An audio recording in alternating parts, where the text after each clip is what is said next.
Let's see if TikTok's going to have issues tonight, like usual. Because it has been. YouTube's been great.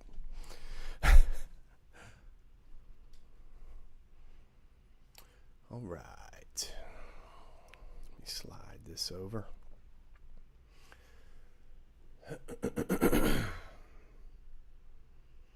There we go.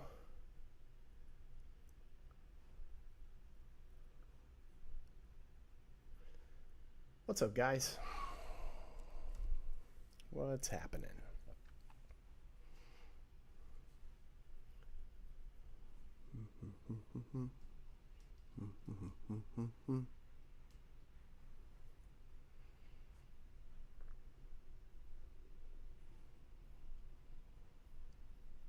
What's up, Bustin? What's happening, my friend?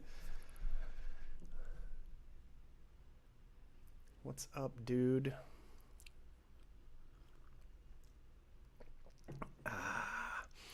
All right. Little Monday Night Live. We'll see how it goes. I'm streaming on YouTube and TikTok. Let's see if TikTok has all the damn technical difficulties that they've been having so often. It seems like every time I go live, TikTok is having issues, freezing up, and just not working well, man. I don't know what's going on with TikTok, but it's not good. But YouTube is solid.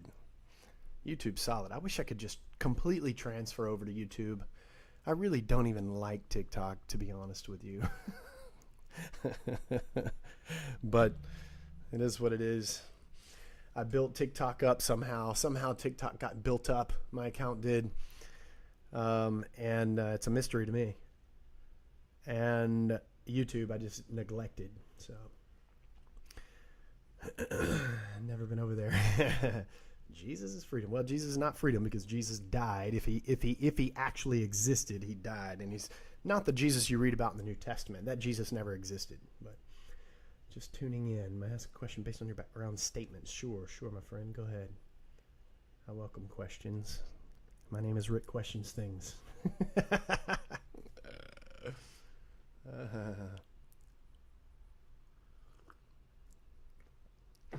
How's everybody doing?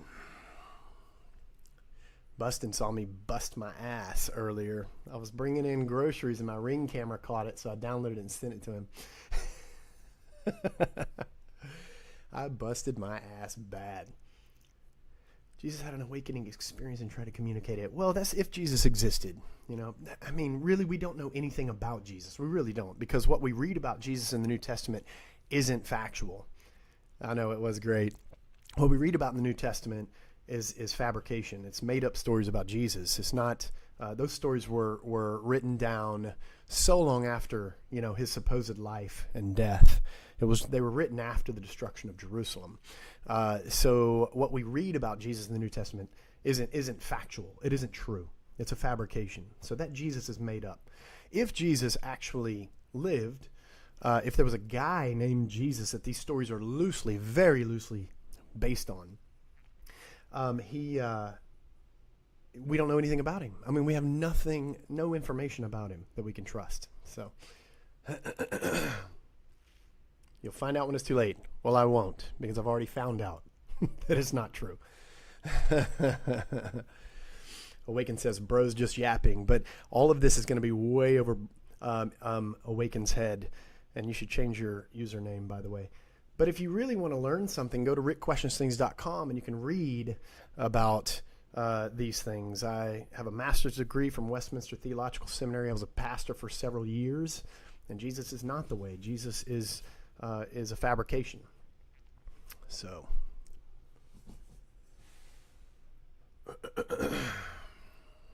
what's your source? Oh, very many sources. But if you go to rickquestionsthings.com, I've written about it extensively. And not just that. I write about all kinds of things. But for instance, in posts about this topic, frequently asked questions I posted has a little bit of information on it. But Matthew 24 and the coming of Jesus, I talk about it there, how Jesus is not coming back, and the New Testament doesn't even teach that he's coming back. I have a post called Why I'm No Longer a Christian. You can read about it there as well. And I think it's very informative. I think you'll learn something if you go check it out.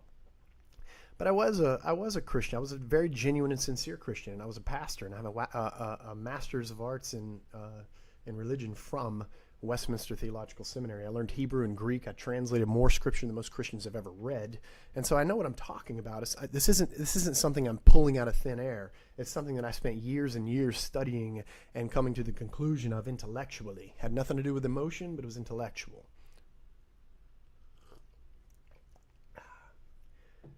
Alan Watts had Jesus right. No, well, Alan Watts didn't know a lot of the things that I'm talking about at all, but no, there are these little sound bites and different messages that Alan gave. He didn't believe in Jesus. There's nothing about Alan that believed in Jesus at all. But he talked about the myth, and he used the myth here and there. But he wasn't by any means a Christian. Even when he was an Episcopalian minister, he wasn't even a Christian then. He just did it because it was his interest at the time. But he was already interested in Buddhism and Zen Buddhism, and had already been writing and thinking about that and speaking about that. What's up, Paige?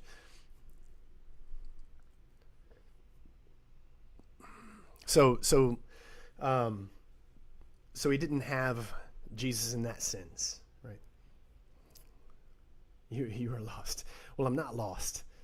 There's no such thing as being lost in the sense that you mean it. I intellectually woke up from Christianity and realized it's not true.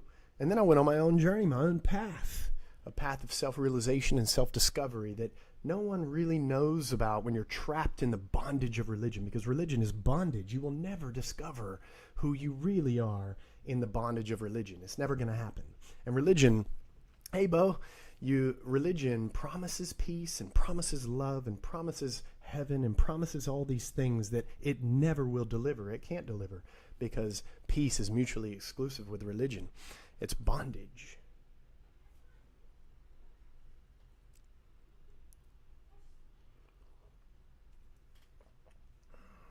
What is the most absolute truth that can't be put into words? Because words separate. And so the absolute truth, if you could put it into words, it would be that separation is an illusion, and that this is the present moment is all that there is. It is existence itself, and you're not separate from it. You are it. That would be, but even putting that into words, you're separating the truth by using words, because words are separatory. They slice and dice what we see and think. But that would be the absolute truth. If you could get as close as you can to it in words, is that you are not separate from existence. You are existence, and existence is in this moment. This present moment is all that exists. The past doesn't exist. The future doesn't exist. You cannot escape the present moment. You are here. You are it, and there's no escaping it. People think that there's more than the present, and it's not. There isn't anything outside of the present. There isn't anything outside of existence. And so to say that there's a God out there somewhere that created what exists, that's a fabrication. That's just belief. And so human beings have all these beliefs that they believe in. And it's not knowledge, it's belief. So they're believing the beliefs of ancient human beings or ancient books or something like that. And it's simply and purely and merely belief. That's it. Like how you are focused on honesty and what is true. Existence is true to each of us. Right, Rick, fellow Rick. Hey, Christopher.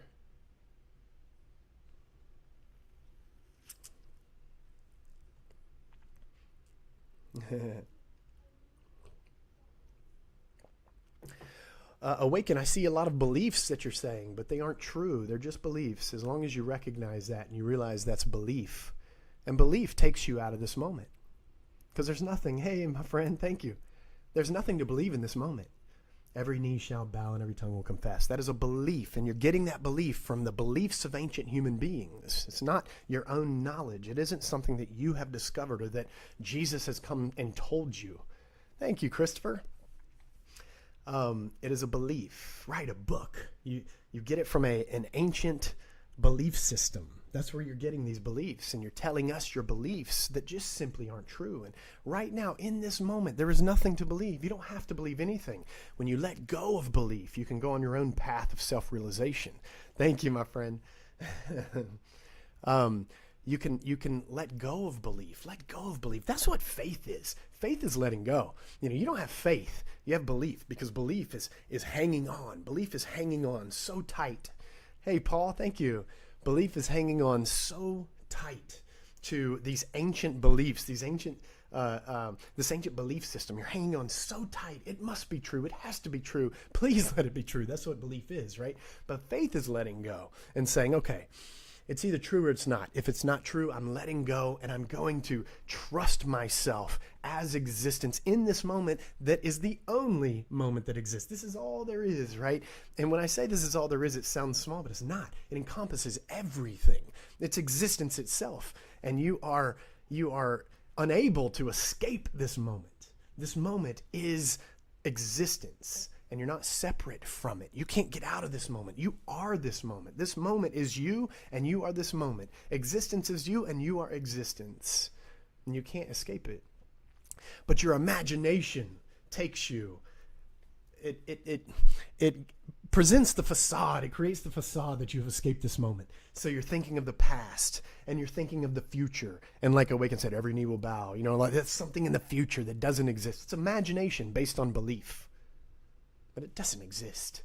It doesn't exist. Right now exists. This is it. This is it. And if you can let go of belief and be aware, fully aware of this moment right here that is all that exists, that's waking up. That's waking up. Because you realize you're missing this moment, which is all there exists, which is all that exists, by being lost in your imagination of the past, the stories that you're telling yourself in the past, being lost in the imagination of the future. You're totally missing all that exists right here and right now. And so you ruin the only thing that you have by not realizing that's the only thing that you have. You're asleep. You're sleeping in imagination, and you're sleeping in thoughts. You're lost in dreams. You're sleeping all day long. Lost dreaming, right? You're dreaming all day long of the past, of the future. Thank you, my friend. Hey, East Coast, what's up, dude? Good to see you. So you spend your life dreaming in stories of the past, in imagination of the future. And you totally miss, you sleep right through the only thing that exists, which is now, here and now. You sleep through it. You sleep your life away. You think you're awake, but you're not. You're dreaming right here in this moment. You're dreaming of the past, dreaming of the future, dreaming of a God out there, dreaming of this and that. You're sleeping your life away. But when you wake up and you're fully aware of this moment, this present moment, which is all that exists, you are existence itself in this moment, not separate from anything, inseparable from anything. You're the cosmic energy of the universe, flowing and taking the form of all things. You're the wave of the ocean of being, the waves of the ocean of being. That's who you really are. And you sleep through that, and you never wake up and realize that because you're dreaming. Dreaming. All illusion. You're stuck in illusion. The illusion of separation. Lots of parrots, Bo. Busting. Well, Awaken, if you go to rickquestionsthings.com, I think you will learn a few things about the Jesus that you're talking about, because that Jesus doesn't exist. Jesus can't want me to be in his life. He can't want to be in my life because he doesn't exist. So someone that doesn't exist can't want anything. You agree with what I've written? Oh, nice. Lavender. Yeah, having life is good enough. Being here, right here in this moment, is good enough. It is. Right, Lavender. Well, it's just belief. People are stuck in their beliefs. They're dreaming in belief. Sleeping their lives away. Sleeping their moment, this present away. Right? And the thing is, they even sleeping in this moment is this moment, right? But being unaware of it, being lost, and I don't want to use the word lost, it's overused and it has too much baggage. Being asleep, you miss it. You're just unaware of it. You're unconscious of it. But when you wake up to this moment and you see, this is it. This is all that exists. And it's not all like, oh, that's all that exists. This is it. This is all that exists. It's everything. It's existence.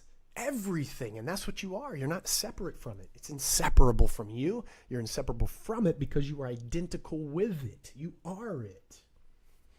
Living in the system, like the Matrix. It's an illusion. Right, Bustin'?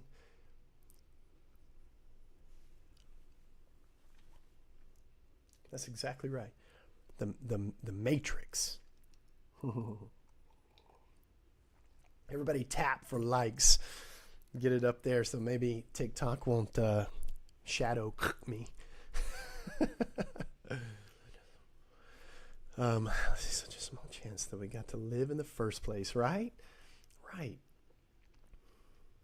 Oh, what am I drinking, Paige? This is some mushroom coffee. It's like I got it from Kroger. It's like a blend of different kinds of mushrooms and instant coffee and some caffeine in there. Fuzzy tea. Yeah, that's right. Well, I better pull up my YouTube over here and make sure it's still streaming. It is, okay. I hope the audio is well. We dwell on bad things from the past or miss the good old days, dread tomorrow or excited for it. Right. It's always somewhere else, right? Our mind is always somewhere else because the mind, it's impossible for the mind to be here right now because in this moment, the mind disappears, right? It destroys the mind to just be, right? Just be. I am. Right? And that I am just destroys the mind, and you recognize it all as a happening, and so then it just happens. Everything is just happening in this moment, a spontaneous flow of cosmic energy that is inseparable. This process that's inseparable, and it is all things, and it's forming all things, and it's you. It's you, not the ego. The ego is an illusion, but it's you.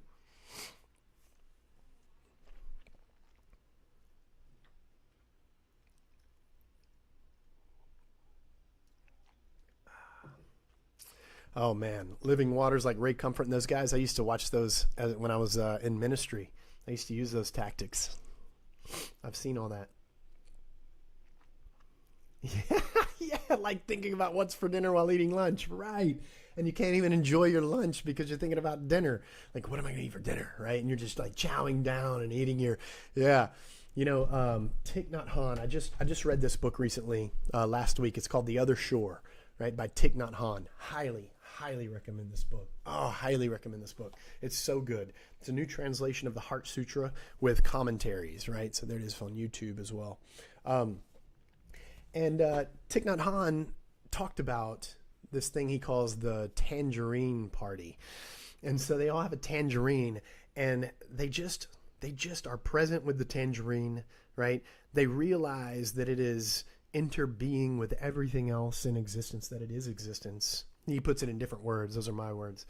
And as they're peeling the tangerine and they're eating the tangerine, like they're thinking of this interbeing of this tangerine. So they're thinking of, not thinking, but they're experiencing like the clouds and the water that rained to create this tangerine, the orchards and trees where the tangerine was growing, and they're tasting all these different, and the soil, and they're thinking of the workers that picked the, all that goes into the creation of this, of the making of the forming of this tangerine. And it's such a cool little meditation practice. People ask me if I meditate, and I don't have a regular practice of meditation, but I do things like that in awareness, right? So when I'm drinking this, for instance, I am experiencing the water that falls from the clouds to create to water the soil where the mushrooms grow, and the coffee tree, and I'm experiencing the coffee tree, and I'm experiencing the coffee bean, and I'm thinking of the people who are growing the coffee trees and picking the beans and packaging the coffee or whatever it is, and all of those things go into this cup. That's what it's made of. It's made of all those things. And when I drink it, I'm aware of that. I'm thinking of it. And yeah, somebody said mindfulness. That's exactly what it is. It's mindfulness practice. And you're fully aware and present with all of existence as it goes into making this, forming this cup of coffee. That's a good practice. Lord, have mercy on their souls. Well, there's nothing to have mercy on because, number one, there's no God that has wrath that doesn't exist. You can let go of fear. There is no judgment. There's no hell. There's no sin. None of those things exist. You are free. You're not in bondage to those things. You don't have to be afraid of those things. There is no God watching you, judging you, listening to your every thought and word, and that's storing up a cup of wrath to pour out on you in the end. It's just not true. It's not going to happen. It doesn't exist. That's just a belief. It's a belief in the beliefs of ancient human beings. It's the beliefs in an ancient belief system. It says believing beliefs, believing beliefs, right? Thank you, name. And that's what it is. That's all you're doing. You haven't experienced these things. You haven't experienced, not in your imagination you've had an experience of God. Well, that's your imagination. But you tell God to show up right now in this live, right? Tell him to show up and do something like Elijah did, right? In the story, supposedly, and something happened, right? Put him to the test, and I guarantee you, I will bet everything that I ever had that he's not going to show up. There'll be silence, but there's truth in that silence. If you stop and you are aware of that silence, silence is deafening, right? But then you realize silence, everything comes out of that silence, right? And it isn't God. It's you. You evoke sound with your ears. You evoke light with your eyes. You evoke smells with your nose. It's you. And you are the universe experiencing itself, as Alan Watts says. The aperture through which the universe sees itself, as Alan Watts says.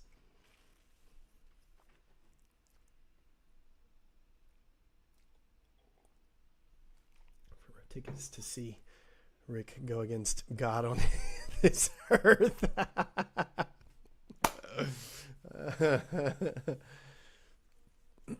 I would be the only one on stage. The opponent would never show up.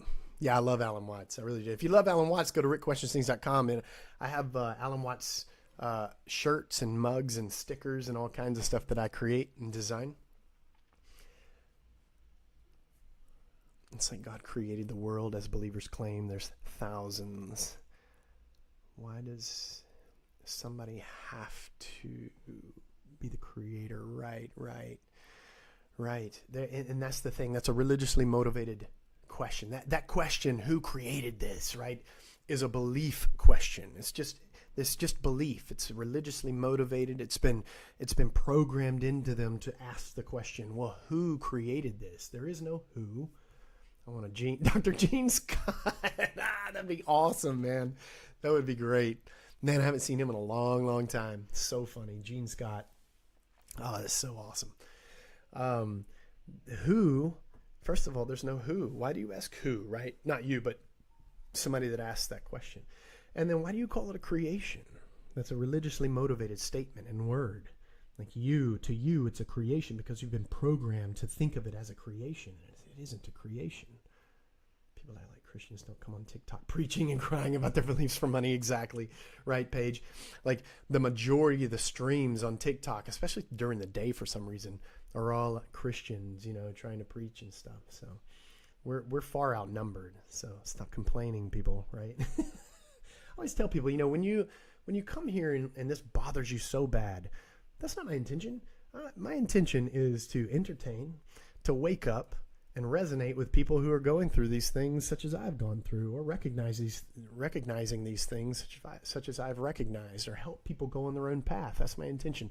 And if that's not what you want, scroll past, because there are 10,000 other Christian lives on right now. Thank you, Cindy. Candy. Thank you, Candy. I don't know why I saw Cindy and then I saw it was Candy. Thank you very much.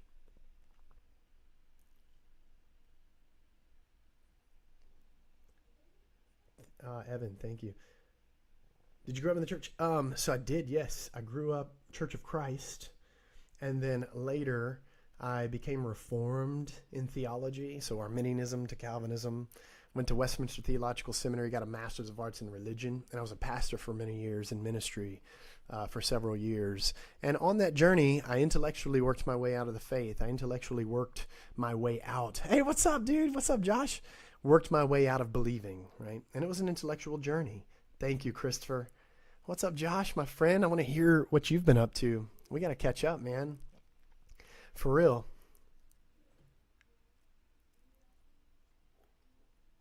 Good to see you too, dude. Always. Always. I've been on for, 30 minutes? We've talked about all kinds of things. But everybody go to rickquestionsthings.com too. I always try to remember to plug that because I write on rickquestionsthings.com. I also have, I create stuff like shirts and things like that too. But I've been writing more than usual lately.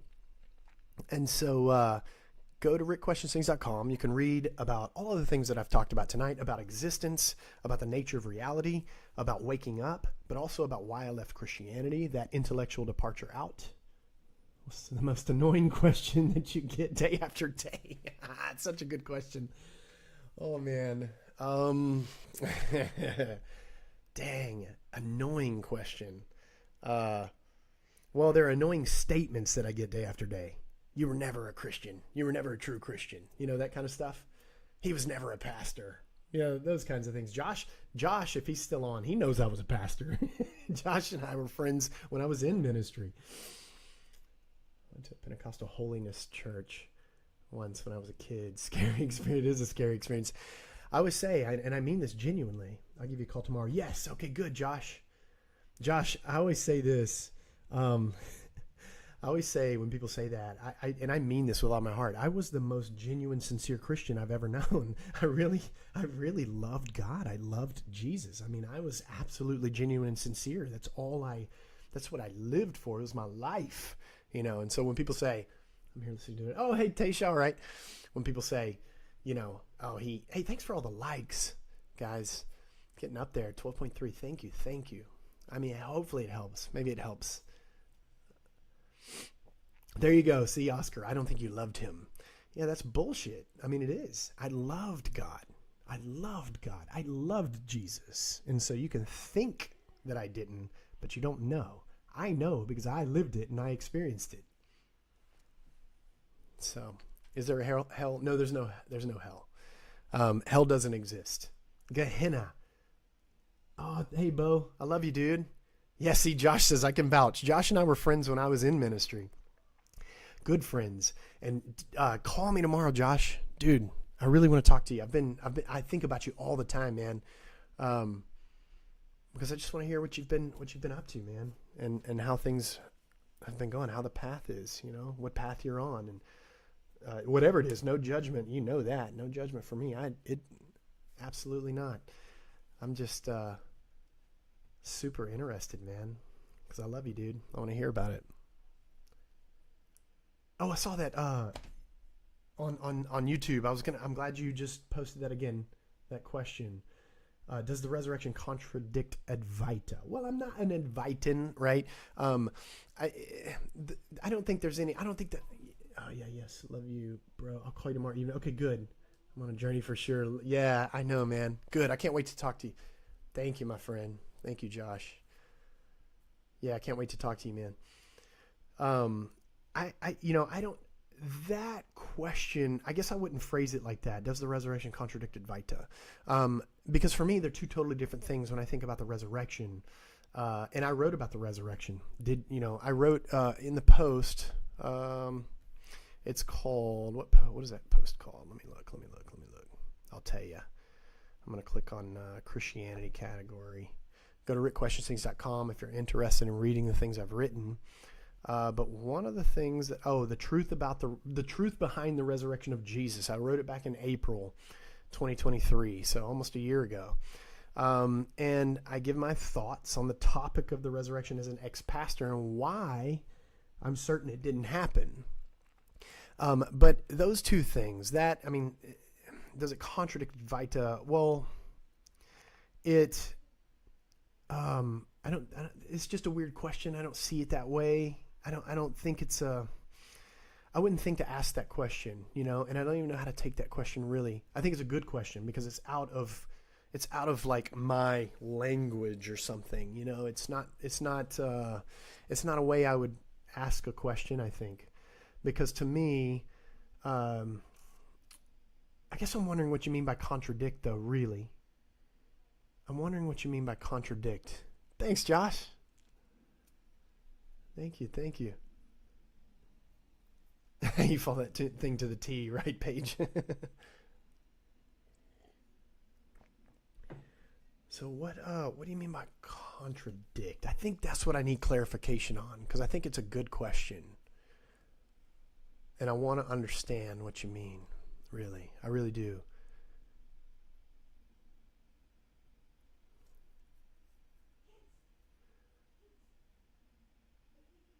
How does this help in the massive corruption in the U.S. and around the world? Thank you for explaining how things aren't true. I struggle as a former pastor's kid. Oh, Ash. Yeah. Well, thank you. And Ash, I think you'll enjoy rickquestionstings.com when I've written there too, because I have talked about, leaving Christianity.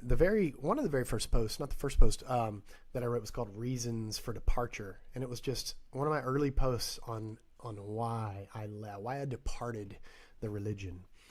And the thing is, the most incredible part about it is, number one, it's a very painful journey. It's a very painful process to leave any religion that you're so steeped in and so sincere about, right? Because I was genuine, sincere. I loved God. I loved Jesus, right?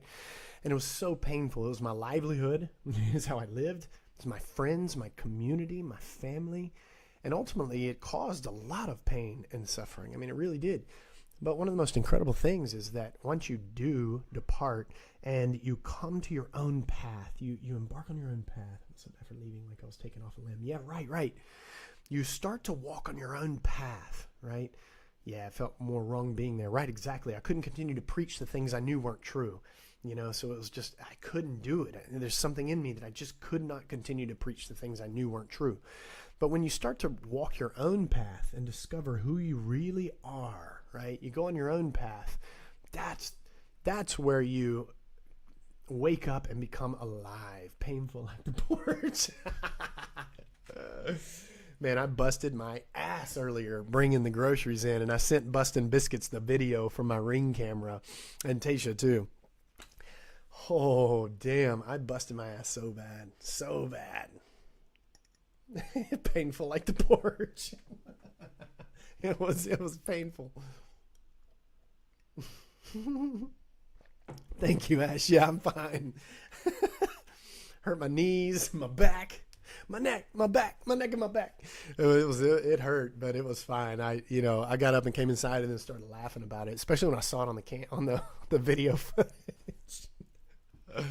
Oh man, it was great. Unbelievable. It looked a bit sad. I need to put some music to it, some sad music. Thank you, Candy. Sorry, I laughed. I did too, man. It was hilarious. I sent it to my dad and he was cracking up. And then he sent me another video that I'd sent him years ago of me falling at work. And then he sent me a video of him falling on his Ring camera.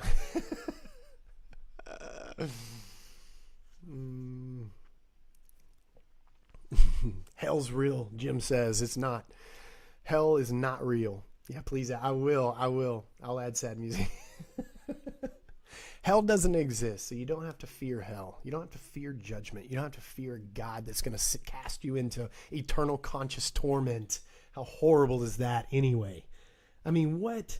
How horrible of an idea. But it's not even the Christian idea if you want to know the truth. Gehenna in the New Testament is just a carryover in the same usage of Gehenna or the Valley of Hinnom in the Old Testament. Gehenna is a place outside of the walls of Jerusalem. It's a place where trash burned and corpses were thrown sometimes. And it was used in the Old Testament, the Valley of Hinnom, to talk about the judgment of God, which, when it talks about the judgment of God all throughout the Old Testament, it's talking about God using other people to judge his people, right? The Babylonians, all these different countries, people that would come in and war against Israel and destroy them and take them into captivity. That is the judgment and punishment that God talks about God, I put in quotes because that God doesn't exist in the Old Testament. And so it's a carryover into the New Testament. When Gehenna is used in the New Testament, that's the idea that's in the writers' minds, because they're writing, especially the Gospels, they're writing those things after the destruction of Jerusalem by the Romans in 70 CE. So the Romans come in and they destroy Jerusalem. They take Israel captive again, and they destroy the temple again. And the writers of the Gospels, they're just trying to understand, how could God allow this? What is going on? And so you have the judgment of God being the destruction of Jerusalem, just like in the Old Testament, over and over and over again. It's the same story, same story, same story. And Gehenna is the Valley of Hinnom, the same Valley of Hinnom discussed in the Old Testament. So Gehenna is the Greek transliteration for the Hebrew for Valley of Hinnom. So there is no hell. Hell is not real, Lady P. I just explained why it's not intellectually. And I know that's news to you because you've never heard those things. But if you'll go to rickquestionsthings.com, you will be much better for it, because you will discover that they are not real. I have a Master's of Arts in Religion from Westminster. I was a pastor for so many years, and I've translated more scriptures from Hebrew and Greek than most Christians have even read, probably including Lady P. She said, if you will read the Bible. I've translated more Bible than most Christians have read. I learned Hebrew, I learned Greek, and I've translated more Bible than most Christians have even read. So that is just a totally missed comment for me to read the Bible. I have read the Bible so many times, and I've translated more of it than most people have read.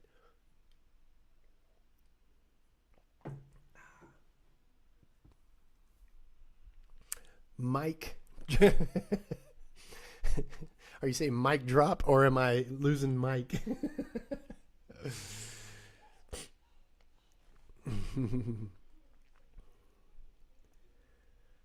Shaking in my boots, right, Paige? The first one. Drop.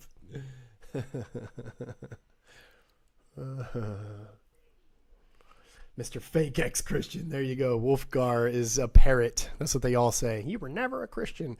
And that's the only way they can make sense of this. To have someone intellectually work their way out of Christianity the way I have, and not emotionally, and has nothing to do with sin, and he just loves his sin, blah, blah, blah. Those are all parrot comments that they all say over and over and over because I hear everybody else say them.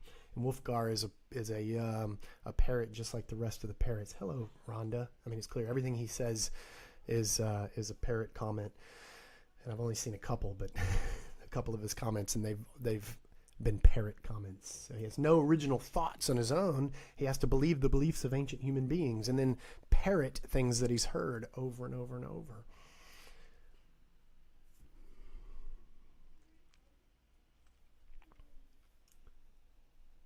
The teacher on Jimmy Neutrons. It is limiting. It is. It's bondage. It's bondage. Do you believe in God and what happens to you after death? No, those are beliefs. Those are beliefs in ancient human beings' beliefs. The beliefs, you're believing the ancient beliefs of ancient human beings, or you're believing what you believe are the beliefs of ancient human beings. You really don't know what they actually believed. Because, the Bible is such a it's such a hodgepodge of pieces of writings put together over time. And the Gospels were written after 70 CE and the destruction of Jerusalem. Much of the New Testament was, if not all of it, but it's possible that some of the letters of Paul weren't. It's possible, but there are a lot of good arguments for it being written after as well. But the Gospels, no doubt, 100%, and Revelation, and especially John. So the synoptic Gospels, Matthew, Mark, and Luke, John, Revelation, the letters of John, and a lot of the other letters were written after the destruction of Jerusalem in 70 CE. The absolute earliest manuscript fragment piece of manuscript that we have, archaeological evidence, is dated at the most conservative dating 115 CE. So the more accepted dating is anywhere from 150 to 250 CE, if we're being honest. So, and that's the earliest manuscript evidence that we have, fragment evidence of manuscripts. So they weren't written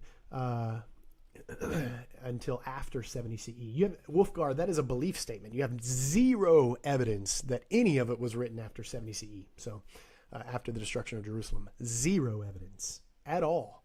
None. Thank you, 777. So you guys, you can go to rickquestionsthings.com, and I've written about all these things. So you can read about it there for sure. Thank you, Sky Meadow. I appreciate that. Oh, another 777.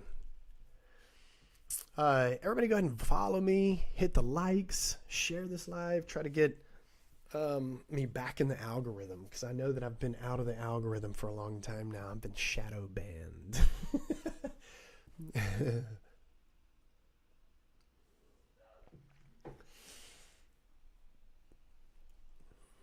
When you die, what happens? I mean, are you like an animal? So, Lady P, no one knows. That is a question that requires a belief answer, an answer from belief, right? Or imagination. So you have to, in order to answer the question, what happens when we die, you have to either use your imagination and pretend that you know, or believe in the beliefs of someone else that pretends that they know. Because the actual answer is no one knows. Thank you, Sky. No one knows. No one has experienced death and lived to tell about it. That'd be a contradiction. There are near-death experiences, but I explain those on rickquestionsthings.com as well. If you go to frequently asked questions post, it's a post called frequently asked questions, and I explain what NDEs are, and people believe those experiences, no doubt, but they're all over the board, and they're simply firings in the brain. But what exists is now. What exists is this moment, right here, right now, and that is all that exists. If you weren't on earlier, I talked about that. The past doesn't exist. It is the past exists only in the present as thoughts in your mind right now, right here. The future is imagination existing right here in this present moment, only as imagination. The present is all there is, and so the present is inescapable. It's inescapable. It's absolutely, inescapable. You have no idea. No one knows what happens after we die, right? And so what you read in the Bible or the Quran or the Book of Mormon or, any of those writings about what happens after we die, it's imagination, belief, dogma, and it's just made up.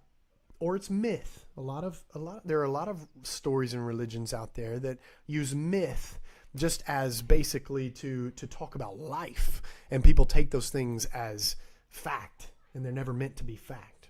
So nobody knows what happens after we die. And if you say that you do, you're either lying or you're using your imagination. You're just telling us your imagination, what you think is going to happen, but you don't know. Or you're believing the beliefs of other people that believe that they know. Or probably they're lying. Or using their imagination.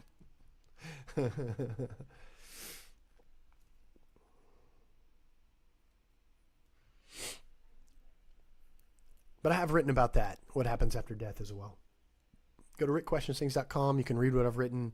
I write about my departure from Christianity, but I also talk about non-duality, existence, the deep truths of reality, or the deep truth of reality. I use a couple of analogies to talk about the truth of reality.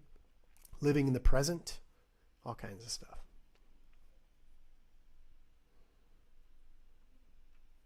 Hey, Gabriel, there's so many different near experiences. It proves that point. Right. They're all over the board. Thank you, Paige. I appreciate that. They're all over the board. They're all over the place. And it's your brain firing chemicals, the D chemical. I'm not going to say it on live, but we know what it is. But people believe them, and they choose to believe them.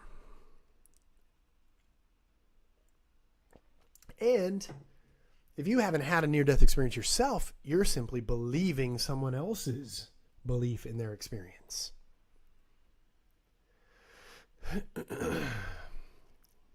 David, we all don't need belief. We really don't. I don't believe anything. I don't believe in anything. I am. I am existing right here. I am existence right here in this moment. This present moment is all that exists. And there's nothing to believe in this moment. There's no reason to believe anything in this moment. Belief is irrelevant if you are absolutely aware of this moment, which is all that exists. And you're inseparable from this moment. I am, Purusha's mouth, exactly. You are this moment. You are existence. You're inseparable from this moment. You're inseparable from existence. You are the energy of the cosmos. We know that all things are energy. Matter is energy. Energy is neither created nor destroyed, and that's what you are. That's who you are. That's what you are. And so that makes you existence itself. And what does existence have to believe? Belief is just illusion. Belief is irrelevant to the one who is aware, the one who's woken up. You don't have to believe anything. So much more comforting than believing a sky god is watching and judging your every move. Right. You believe because you believe. You believe someone because you believe them. You take their word. So you can't say you can't believe in something. No, I don't. I don't believe in anything. Belief is irrelevant. It's irrelevant.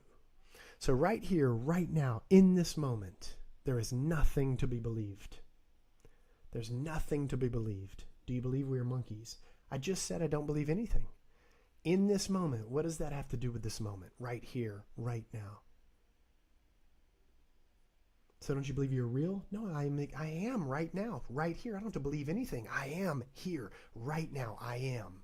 That's all you have to say, really. I am. I am. Why do I have to believe?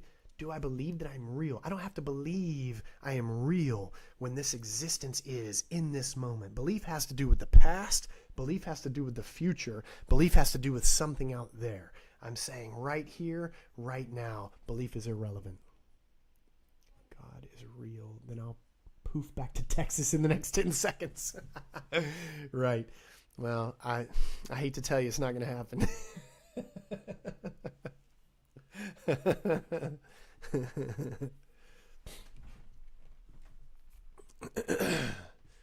Does your family believe like you? I don't believe anything. So how can my family believe like me when I don't believe anything? I know that's hard for people. Barnacles. I know it's hard for people to understand. It really is. I know, because your entire world is constructed by your belief.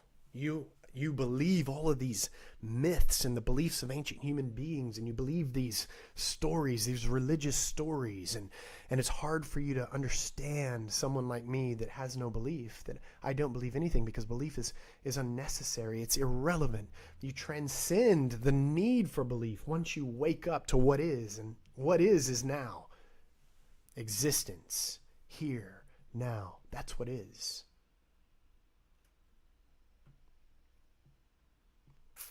Yes, you do. You believe in right here, right now, right, wrong. Why do you have to believe right here, right now when you are right here, right now? What do I have to believe? There's nothing that you have to believe in this moment. That's a really, you got to go up to another level, because that's not. I know it's hard for you to understand. I know it's hard for you to understand. It really is. But I am here right now. I clapped my hands. That's nothing to believe. It happens. It's a happening. Here and now, it's happening. We are all here and we are all now. Exactly. Yeah, exactly, Raider. There's a difference between belief and knowledge. You are here. I am. That's knowledge. They low frequency. Right. Who created you? I've already discussed that. That's a religious question that is absolutely irrelevant. And there is no who, and there is no created, and there is no creation. Those are religious concepts that you believe. I'm not saying you specifically, you may not, but that people believe, that's based on the beliefs of ancient human beings, or a book of beliefs of ancient human beings. But it has nothing to do with this moment and existence, which is what you are. This moment, existence, that's what you are. Lady P, I believe you were scared and afraid. Now you've just resorted to parrot comments. That's a parrot comment. And you're projecting your own fear onto me. And that's why it's so hard for you to understand this, because I know it's scary. I know that it's scary. I know it will shake you to your core when you discover that God isn't real, when you discover that Jesus doesn't exist and that it's all made up. I know it will shake you to the core, and it's scary, and you're projecting that fear onto me, but I have no fear, absolutely no fear.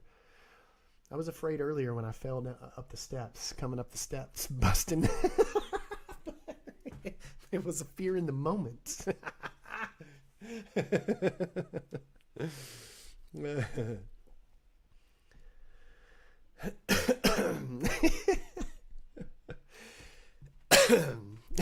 That's awesome. Awesome. But I know it's hard. I know it's hard. And I don't expect these things to I'm not being evangelistic about this. It doesn't matter to me whether you continue to believe or not. But I know that there are people out there who are hearing these things and need to hear these things. I'm speaking to you. Those of you who are so programmed, you can't open your mind at all. I know, the nose too. Those of you who are so programmed that you cannot break free of the bondage of religion. You're so programmed that you can't understand and comprehend the things that I'm even talking about. I get it. I know. And you're not going to get it. You're not going to know. And you're going to continue on in your belief. And that's fine. There's nothing wrong with it, because wrong doesn't exist. Can you say that?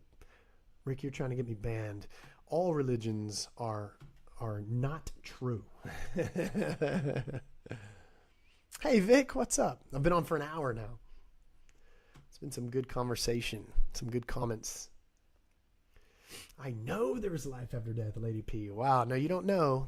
You need to look up the word know and discover what it really means. You believe that there's life after death. You believe. You don't know. Dude, you're so lost, Deborah says. I'm not. There is no lost. You are asleep is the problem. It's really not a problem. You can stay asleep. It's fine. It doesn't matter. You're still existence. You just don't realize it. But there is no lost in the way that you mean it. Because there is no God. There is no judgment. There is no hell. I've written about all those things on rickquestionthings.com. So if you are actually interested in truth, you can go there and read about it. But if you're not interested in truth, I know you're not going to go there and read about it because you're scared. You're asleep. She is. She's asleep. Deborah's asleep. She really is. And she's living her life dreaming in the illusion of separation, dreaming that there is a God, dreaming that religion is true. And she's in bondage to that dream. She's in bondage to sleep. She's asleep. Asleep.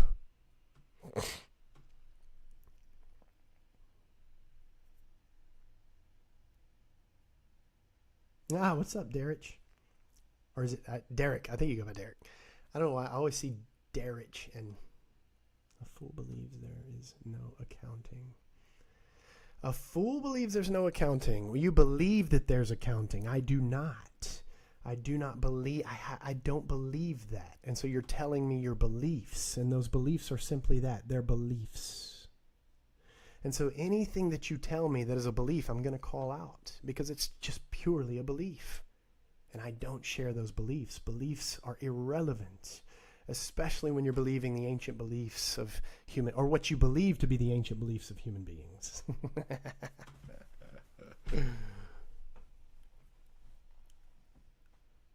Derek, I don't know. Oh, go ahead. Call me out. That's fine.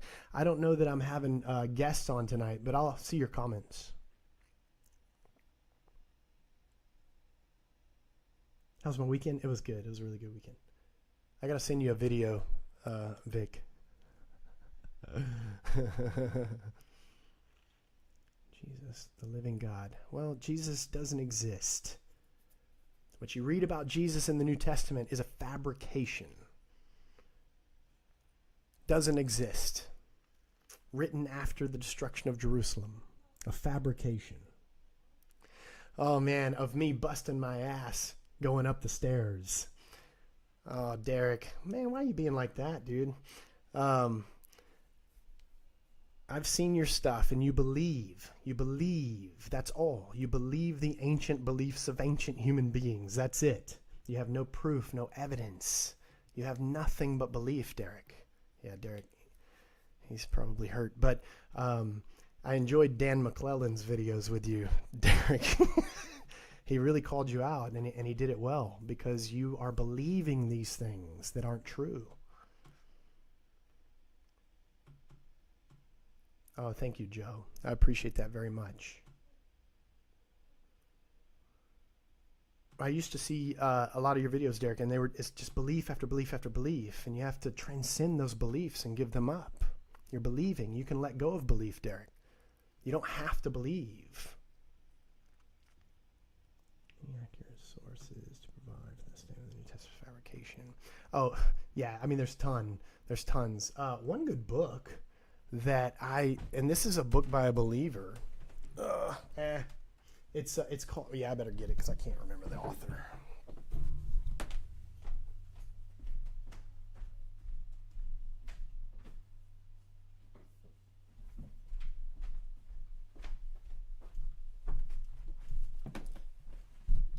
So this, and Dan McClellan actually, did it pause? Oh, am I still here or no? Dan McClellan actually recommended this book, and it's a book by a believer, but it's a scholarly book, and it's called A History of the Bible, The Book and Its Faiths by John Barton. And it talks about the piecing together of all these different writings to create what we call the Bible. And I don't know how this guy is still a believer. I can see where he makes some leaps into belief, and you have to. I mean, you can only believe by leaping in the end. But it's a good book to understand some of the theories and some of the evidences out there of the composition of the Bible and how the Bible came to be, right? Came into existence.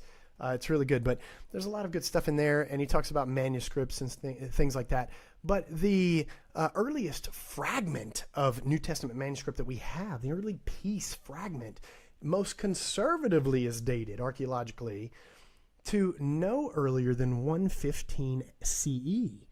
But a better, a more accurate dating probably is anywhere from 150 to 250 CE. And that's the earliest. So we know that the New Testament, we know that most of the New Testament, the synoptic Gospels, John, Revelation, the letters of John, several of the letters were written after the destruction of Jerusalem in 70 CE. That's good, Jaya. Yeah, go ahead, Michael. I'll watch for your comment. You'll really hate yourself once you get there. No time, eternal torment. Man, that's horrible. Go to rickquestionsthings.com and you'll see the truth. You'll read it. You'll read for yourself the truth. There is no hell. There is no judgment. It doesn't exist. You're free. You are free.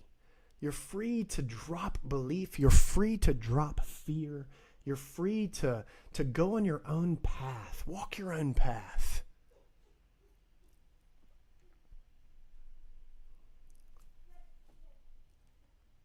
Hey, Shay. I know I'm missing a lot of comments, but I'm catching some of them. Don't be offended. Why is it so hard to believe that Jesus loves you? Because I know that Jesus, the Jesus in the New Testament is a fabrication. That's why. Jesus isn't alive. He can't love me because he's not alive. And if there was a Jesus guy that the stories are extremely loosely based on, he is dead. He died just like everyone else, and he doesn't exist.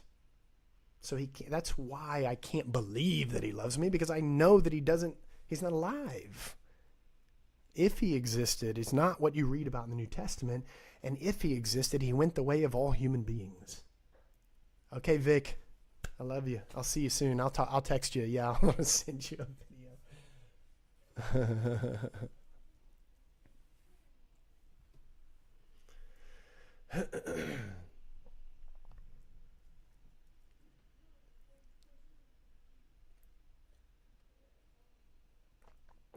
Look up when Tacitus wrote. And so far after the supposed events. Not to mention, there's a big debate whether it's original or not. Oh, somebody.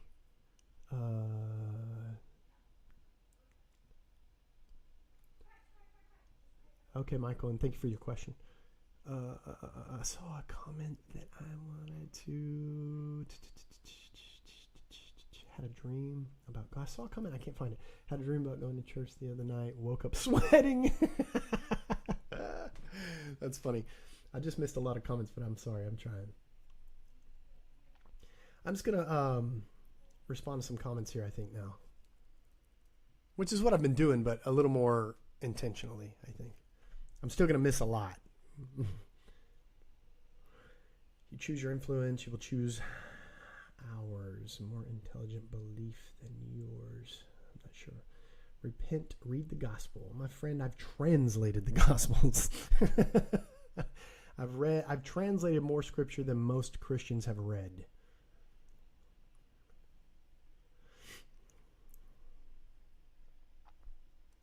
What are your thoughts on Christ consciousness? Well, I think we do well to drop that word Christ because there's too much baggage. And the Jesus that I've written Bibles, Derek, come on. The Jesus that we read about in the New Testament is a complete fabrication. I mean, those are just stories of stories of stories. What do you mean you've written Bibles, Derek? You're inspired by God to write Bibles?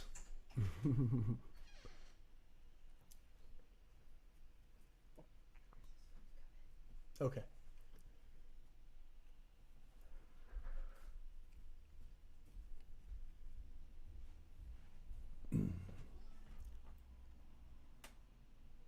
My daughter's about to come in.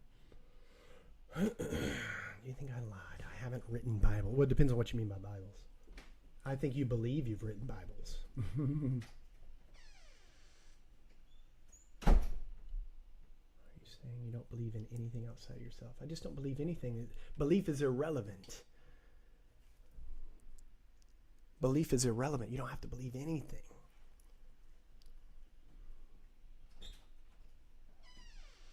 Hey, you made it finally. Yep. How'd it go? Good. Awesome. Good. Awesome. I'm on live. You want to come do a speech? I need to make food. Okay. I picked up the groceries earlier and then fell coming up the stairs. Bringing them in. Hey, just lock it.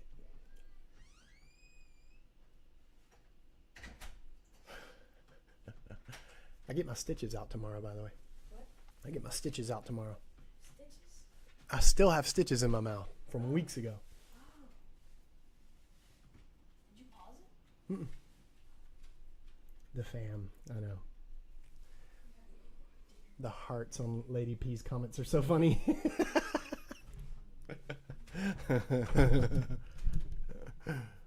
Stitches. Oh, it doesn't hurt anymore. It hurt when I busted my ass coming up the stairs earlier. I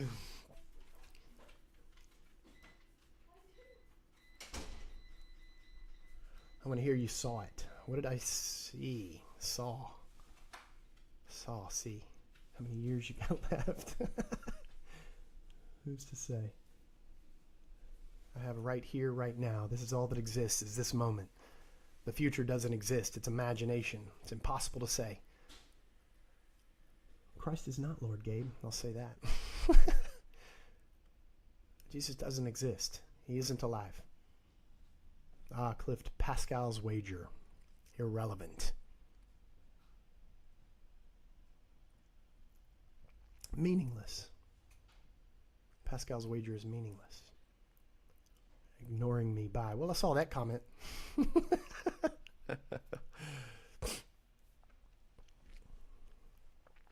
When you want to be in a relationship with him, with who? Who are you talking about? Jesus, Muhammad, Zeus? I'm ready to get these stitches out there. They're annoying. Spirituality.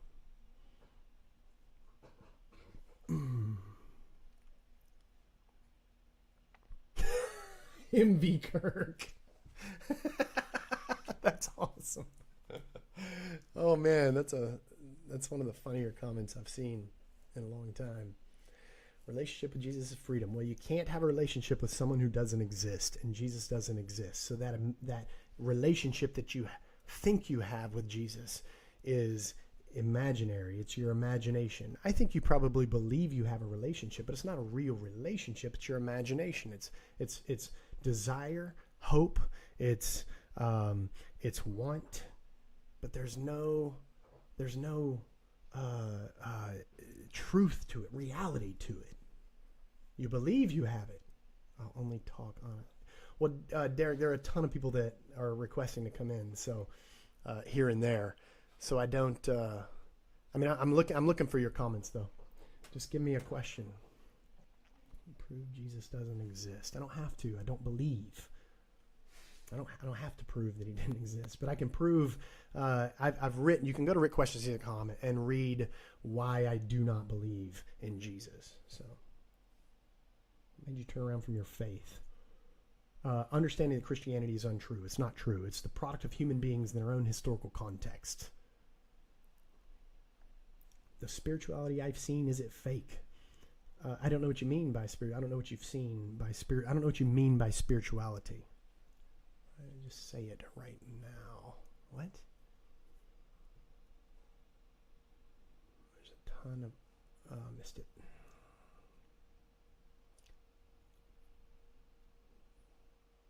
We all live on hope. Life is meaningless without hope.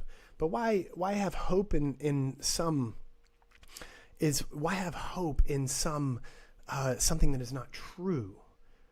You don't need hope when you're fully aware of the present moment. Oh, Derek, you don't know me very well, do you? You want to really debate. You don't know me very well. I'm interested in genuine conversation because debates are nothing but egotistical missions. Buddhism is a wonderful spiritual guide. Did you ever believe? Yeah, I believed wholeheartedly. I was a genuine, sincere Christian for years and years. I have a master's degree from Westminster Theological Seminary, learned Hebrew, learned Greek. I was a pastor for several years, studied, and came to the intellectual conclusion that Christianity is not true. And then I embarked on my own path. I went on my own path and discovered who I am.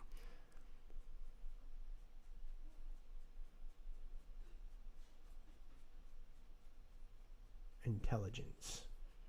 It was an intellectual departure, exactly. Do you still believe in the Holy Ghost? Or no, the Holy Spirit is imagination as well. It's just a belief in ancient beliefs. There's no Holy Spirit. There's no God the Father, God the Son. All of that is religion. All of that is belief. Beliefs in the beliefs of ancient human beings. That's it. That's all it is. Oh, thank you, Steph. Thank you, Michelle.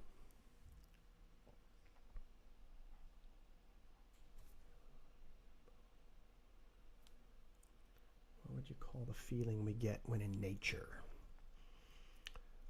It depends on how you describe that feeling. I don't know what feeling you get.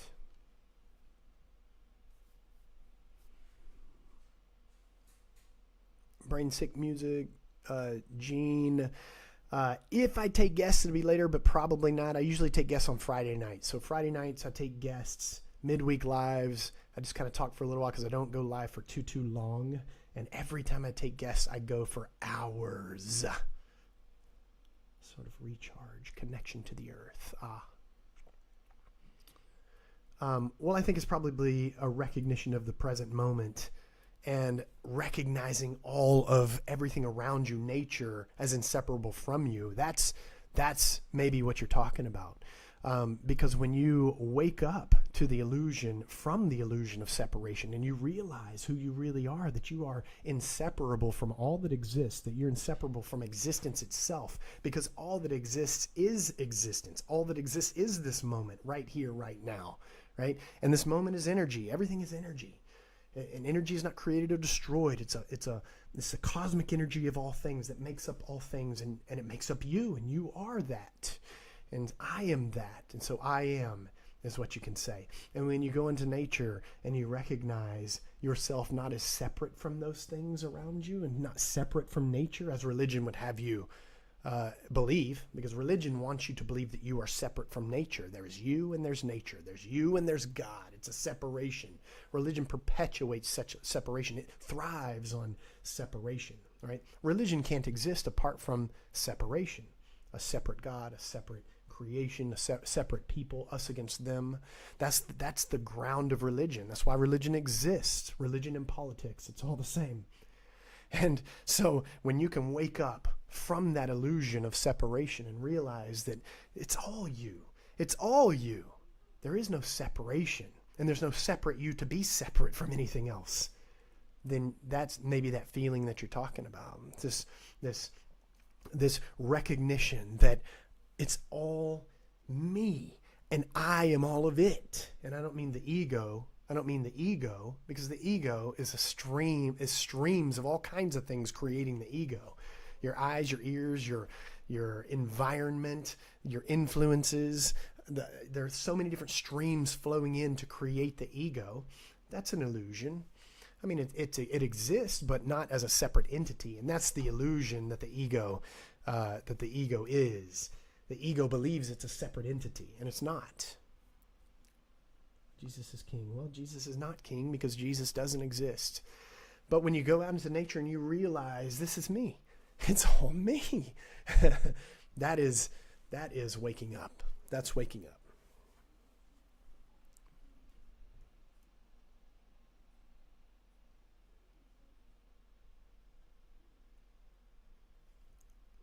What made you turn away? When I realized that Christianity is not true. The second coming of Jesus in the New Testament is all about the destruction of Jerusalem in 70 CE. That's what it's about. And that's the main concern of the New Testament. The Gospels exist because Jerusalem was destroyed. Now, they may be loosely based on a guy that was named Jesus, and there are stories about this Jesus. That may be the case. But the gospel writers are mainly concerned with an explanation, an interpretation of why would God allow Jerusalem to be destroyed and the temple to be destroyed by the Romans. That's why it exists. And when you realize that the Bible is nothing more than the product of human beings in their own historical context, well, there's nothing more to it. You can't believe it anymore. Intellectually, you can't believe it anymore. You wake up and you realize it isn't true. Pilar, thank you.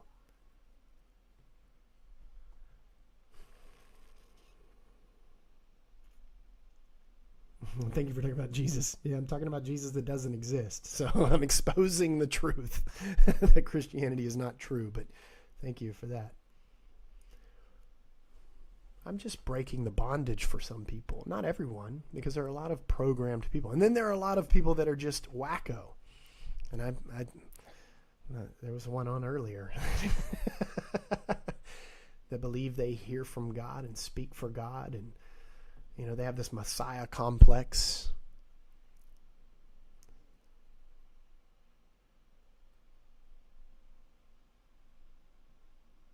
And that they're writing for God.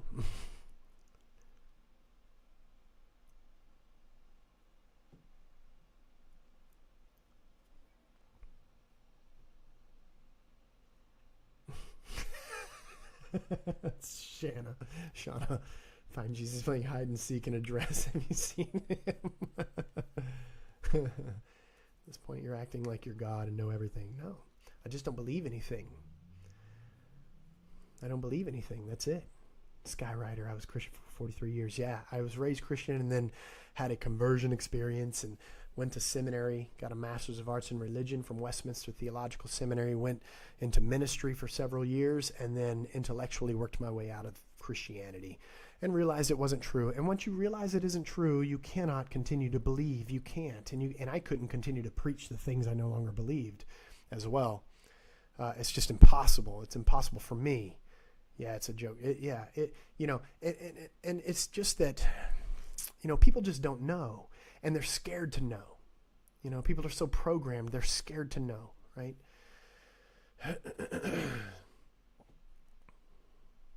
Why wouldn't you want to believe? That is such an odd question. Why would you want to believe something? Why would you want to believe the ancient beliefs of ancient human beings, especially in my case when I realized what it actually is, the product of human beings in their own historical context, and it has a motive for being written. Jay Quincy, thank you. And the motive was, why was Jerusalem destroyed? That's the motive of the New Testament. Why? Exactly, Bustin. Why was Jerusalem destroyed? How could God allow Israel to once again be destroyed by pagan nations, the Romans, right? How could he allow the temple to be destroyed again?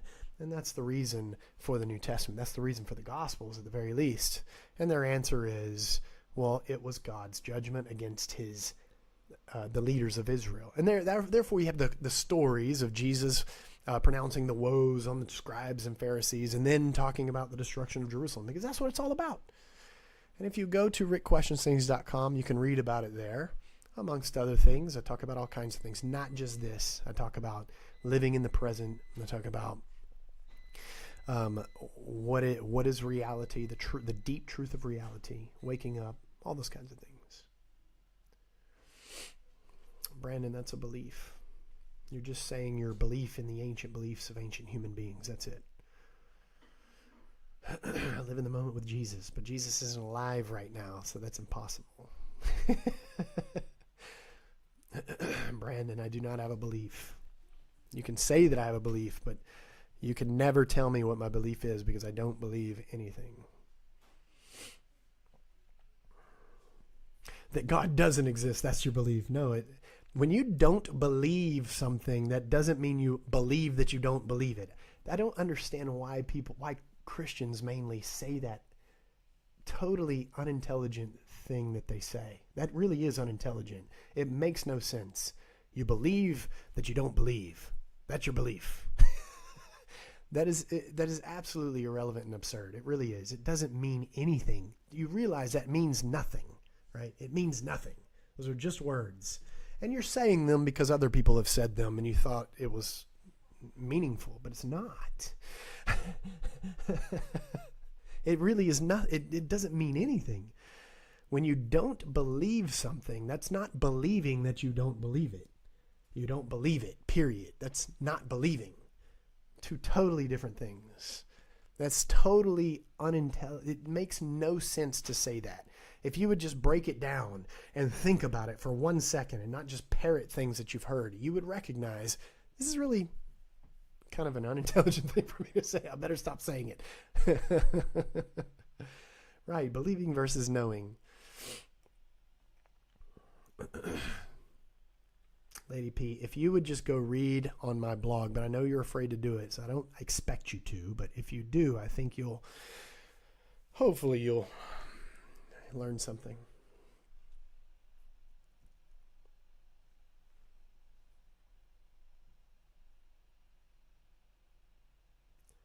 You're conscious. Missed it. If you're conscious of a lack of belief, then by definition, you take it as true that you lack it. Take it as true that you lack it. It's just what I was referring to is someone said, I believe, it's a belief that I don't believe. That is absolutely false. That's what's absurd. Ask Jesus to save you. I was a genuine, sincere Christian for many, many years and a pastor. I have a Master's of Arts in Religion from Westminster Theological Seminary. I believed wholeheartedly, and I intellectually came to the conclusion that Christianity is not true.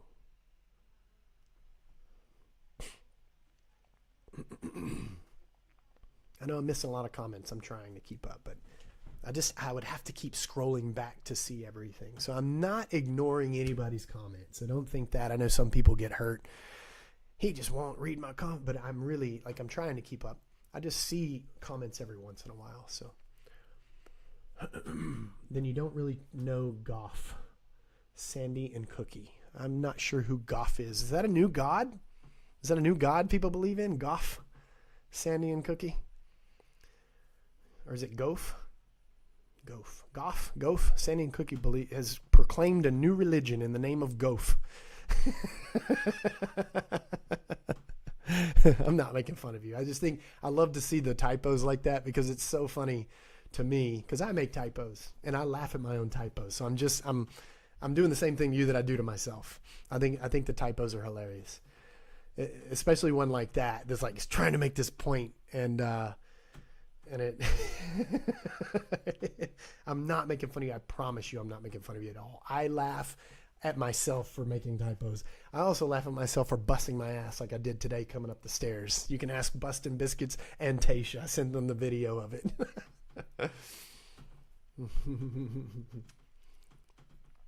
I busted my ass coming up the stairs today. And it was on Ring camera. It was funny. Not an option says he's making fun of you. That's the exact opposite of what I just explained, but you believe what you want. You need Jesus. You can't need somebody that doesn't exist. There is no need for Jesus. I need no God. I need no Jesus. I am in this moment and aware of this moment right here, right now. And that's all there is. Hey, Dupster, what's up? This present moment. That's it. The man, the myth. What's up, my friend?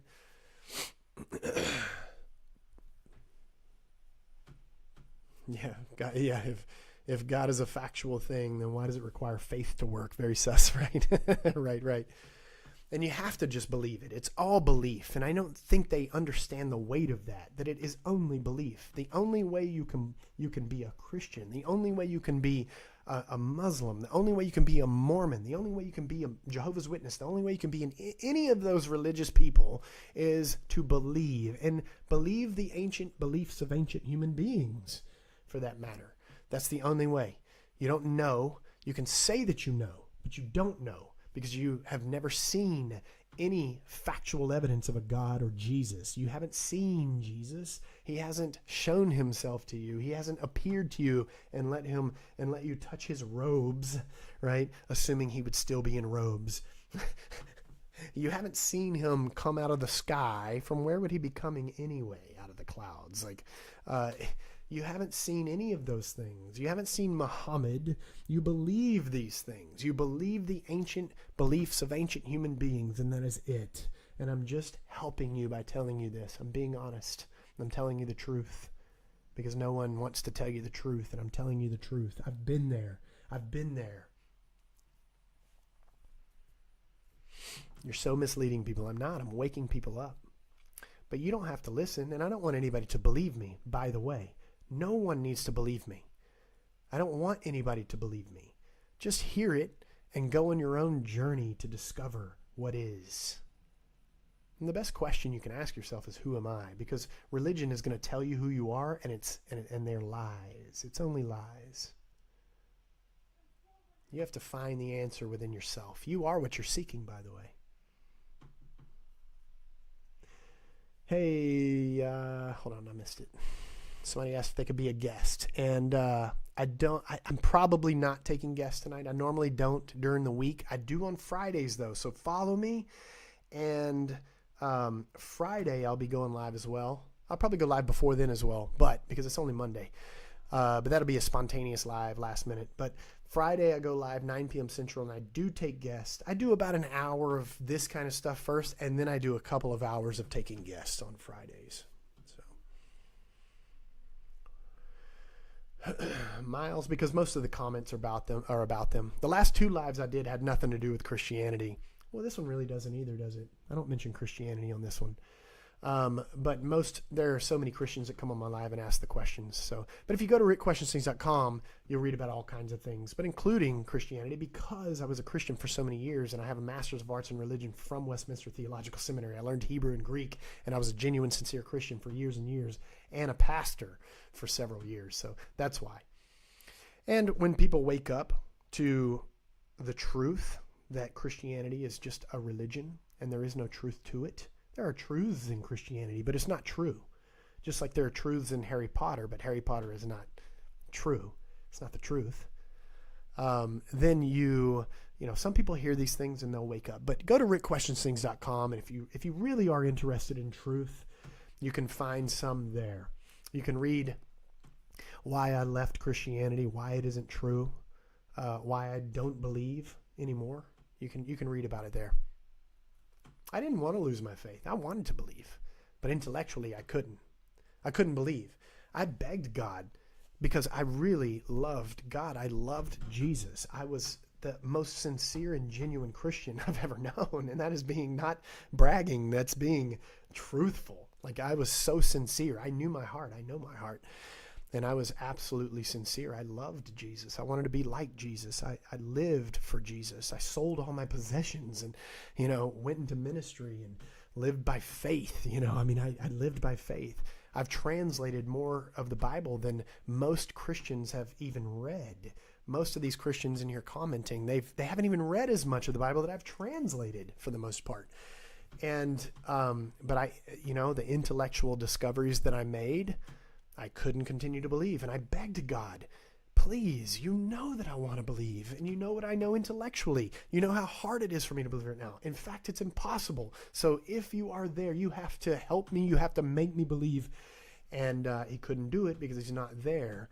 And so once you realize that Christianity isn't true, once you realize that you have this intellectual enlightening that Christianity isn't true, it's like walking into a dark room and stepping on a rope, believing that you just stepped on a snake. You believe it wholeheartedly.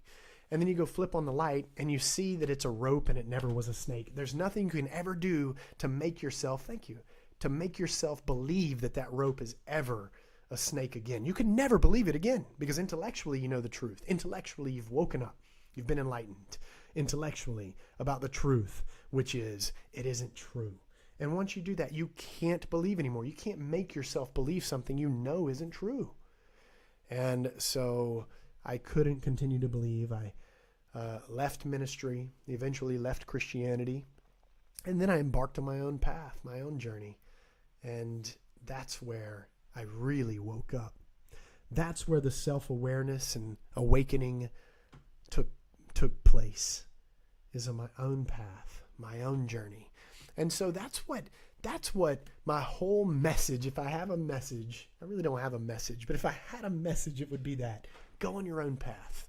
Go on your own path, your own journey. Stop believing the beliefs of ancient human beings. Let go of belief. You don't need belief. Let go of belief. Beliefs are irrelevant. Go on your own path. Go on your own journey. Ricky, you have no idea what my message is, what I'm talking about. You have no idea what I'm talking about. I'm so far over your head. But if you'll go to rickquestionsthings.com, you'll get a clue, hopefully. Repent. There's nothing to repent of. You're not listening. And I know you can't hear me. I know that you can't hear me. I've been there. I know. You're programmed. It's a part of it's your foundation. It's your ground. And I'm taking the ground out from under you. I know it's hard. I know. And I don't blame you, and I don't judge you for it. Right, Dory. Somebody says repent. There's nothing to repent of. And I know it's hard, and I don't judge you, and I don't blame you. I know that it's hard. Right? They're indoctrinated. They're programmed, and you can't break free of the programming. I get it. I know. I'm just here telling you the truth. Facts, and facts, right, Bustin? I know. But they can't hear them. They can't hear the facts. I know they can't. And it's not really their fault. It really isn't. And so it's nothing to judge. I can't judge them for it. I can't, and it doesn't matter in the long run. It really doesn't matter. It's their own suffering, right? I don't like to see them in suffering and bondage. But they are in bondage, and they're programmed. But it is okay. It's not like they're going to go to hell for it. Hell doesn't exist.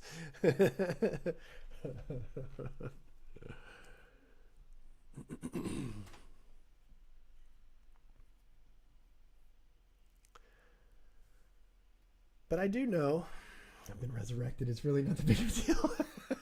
What's up, what's up, Skyhawk, my friend? But some people have heard what I've had to say, and they have embarked on their own path, their own journey, and that is amazing. And some people have heard what I've had to say, and it's made sense to them, and it has woken them up, and that is really cool. Pickle Rick. Hey, I've got Pickle Rick socks on right now. I'm going to show you because that is so funny. Hey, Ron Nirvana, what's up, my friend? I've been on for an hour and a half. I'm not going to be on very much longer, but I'm about to show you my Pickle Rick socks here. I have a couple of Rick and Morty socks, but check that out.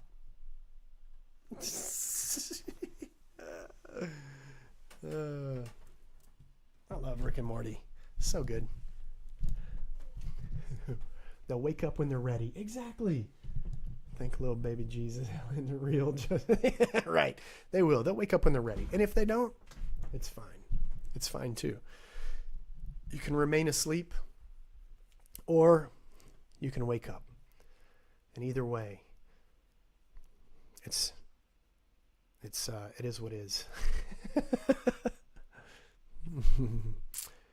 The War Within. So I don't think I'm taking guests tonight because I'm not going to be on much longer. I normally don't during the week. Every once in a while I do, but it's rare. But Fridays I do take guests. So make sure and follow me and set a reminder of something. I'm going live Friday. Fridays I go live 9 p.m. Central and I take guests. I go live for about an hour and respond to comments.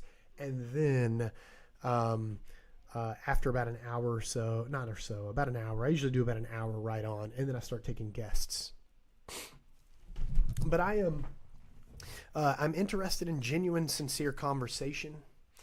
I'm not interested in parrots, although they come on all the time.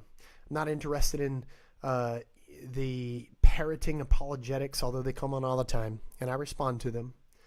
I'm not interested in that. It's not entertaining. But I do enjoy genuine conversation, real, genuine conversation. And I have genuine conversation with Christians, with Muslims, with atheists, with agnostics. Just last live, man, there was a great conversation with a Christian. And it was just a genuine conversation. And I love that. I enjoy that. And there are a lot, believe it or not, there are a ton of parrots. But there are a lot of genuine conversations that I have with Christians as well. There are Christians that come on my live, believe it or not. It's hard to see in the comments, but there are a lot of Christians that actually do come on my lives that are genuinely interested in having conversation. And it's a pleasant conversation because we're not bashing each other. We're not debating. We're bouncing ideas and talking and having good conversation, sincere conversation. I like saying that I'm very religious, just not spiritual. Oh my God. Dude, I love that, man. Oh man, I love that, dude. Oh my, I have never heard that in my life. That is so great.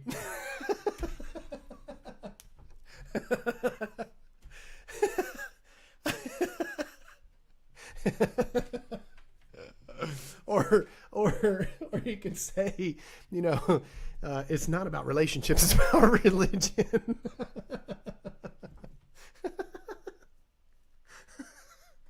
Oh man, I love that, dude. That is so funny. You always make me laugh, dude. Like, you have the craziest shit that you say. It's so funny, dude. Oh man, that is awesome. That's so funny. It's not about I'm very religious. I'm just not spiritual. It's all about religion, not about relationship. That's so great, man. I like that. Just turning it on its head, Oh man, how witty. How can something come from nothing? Well, that's a belief that something would come from nothing, and it's a belief that something would come from anything.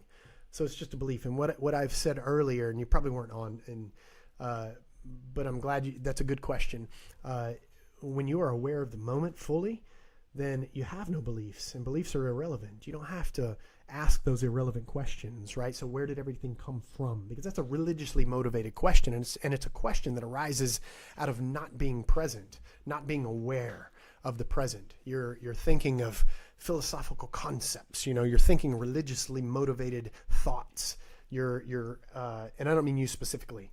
People that really have to ask that question and really, really need to know that question, because you're not going to know the answer to that question. We don't know anything really when you get down to it,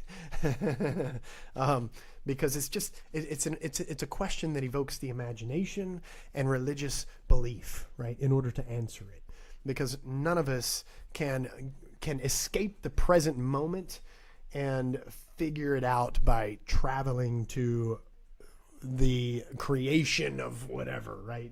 Because we don't know. I mean, there are theories that the universe is eternal. There are theories that there was a beginning. There are theories that there wasn't a beginning. We know that. Even physics says energy is not created or destroyed. Matter is not created or destroyed, because matter and energy are equal. They are the same thing. And if it's not created or destroyed, then where did it come from, right? Well, that's a religious question, and it is an irrelevant question that evokes nothing but imagination and belief to answer in order to answer.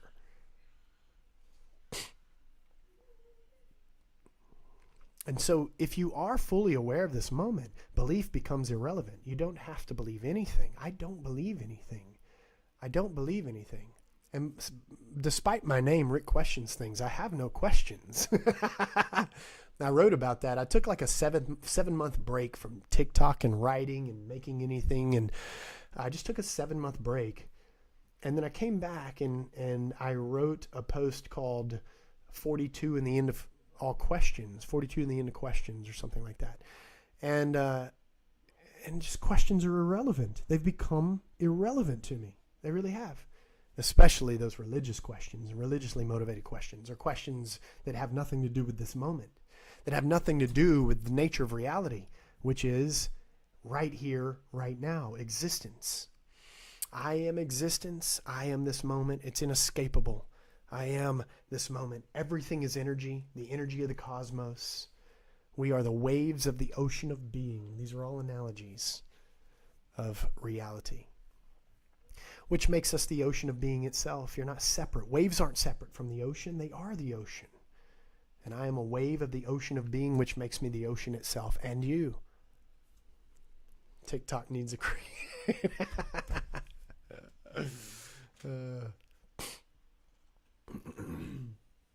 Bustin', exactly. Do you think there's any chance that you are wrong? Well, the thing is, there's nothing to be wrong about. I am in this existence. I am in this moment right here as existence. What am I wrong about? What can I be wrong about? Because if you ask the question, what am I wrong about? What if I'm wrong about God or Jesus or Muhammad? I mean, there are literally trillions of potential possibilities that you could come up with that you might be wrong about. And it's irrelevant to think of those things, right? But I know that in my own, I'm saying, can you be wrong about God? The thing is, I don't believe anything about God. I don't believe in God. So I've done my research. I've translated more of the Bible than most people have read, right? I understand the historical context out of which the Bible has arisen. And I know by my own research and intellect, I know that's not true, all right? So I'm not wrong about that, because I know how it came about. Am I wrong about, unicorns existing? Well, probably not, but I don't believe in unicorns, right? Am I wrong about the flying spaghetti monster not existing? Well, probably not, because, I don't believe in it. But could I be wrong that there's not a flying spaghetti monster? Well, probably not. And I know that I'm not wrong about Christianity. I know that I'm not wrong about the very many religions out there, because I see what they are. They're the product of human beings and the imagination of the human being, right? That's what they are. That's what they are. So I know that I'm not wrong about that. Am I wrong about this moment? Well, I can't be wrong about that, because it is all that exists. Probably not. It is all that exists. I mean, this moment exists. I am this moment. I am. Here I am in this moment, right here, right now. So I'm not wrong about that. And that's the only thing that I claim. I don't claim anything else. I just don't believe anything.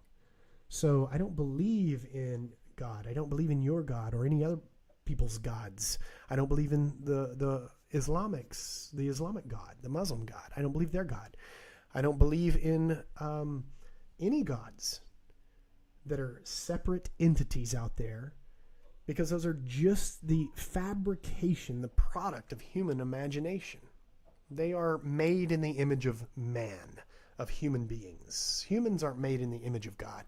Gods are made in the image of man. And that's why gods are very man-like and have the emotions of man and all those kinds of things. Low life. I don't take guests during the week typically because I'm not going to be live much longer, but follow me. And on Friday, I go live at 9 p.m. Central Time. And I do take guests on Fridays, lots of guests, for a few hours, after about an hour of just responding to comments. I don't know if you can hear my dog. He scratches so loud. He like chews on himself. It's a big old golden retriever. It sounds hilarious.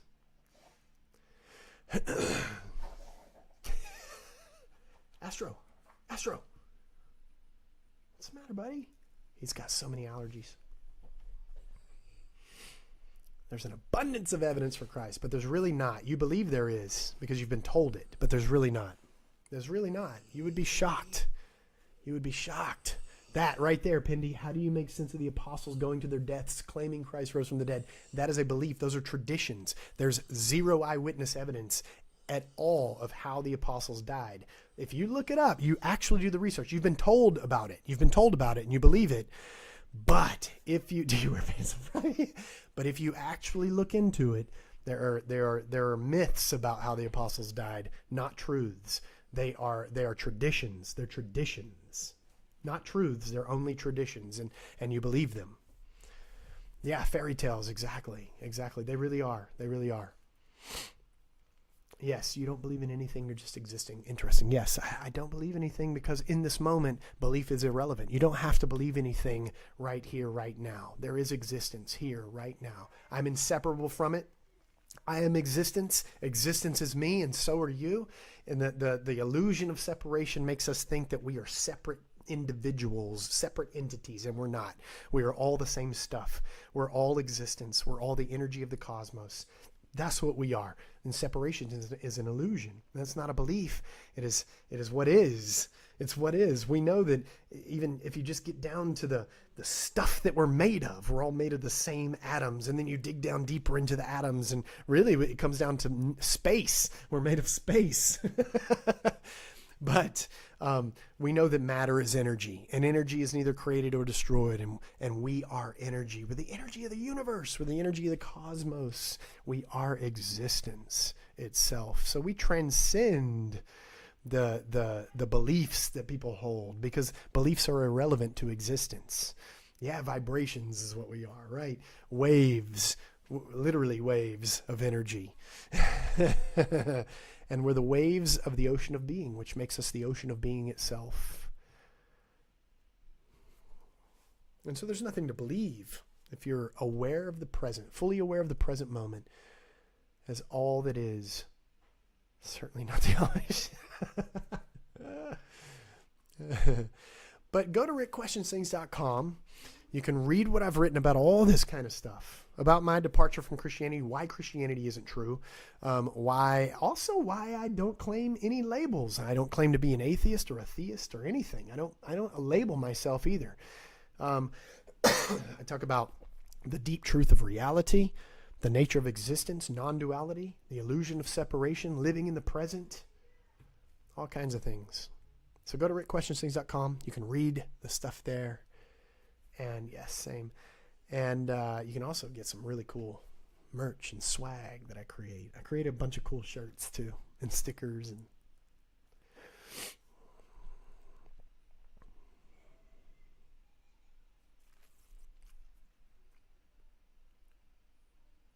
And so my store on my website, I also have an Etsy store. If you would prefer Etsy, you can click the link for That's the swag merch busting.